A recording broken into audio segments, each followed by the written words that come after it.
Panatang makabayan, iniibig ko ang Pilipinas, aking lupang sinilangan, tahanan ng aking lahi.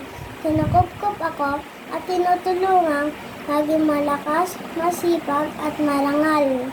Dahil mahal ko ang Pilipinas, niringgin ko ang payo ng aking mga magulang.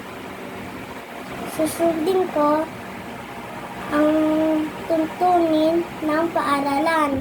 Tutuparin ko ang tungkulin ng mamamayang makabayan.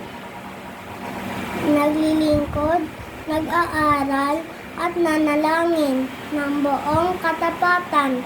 Iaalay ko ang aking buhay,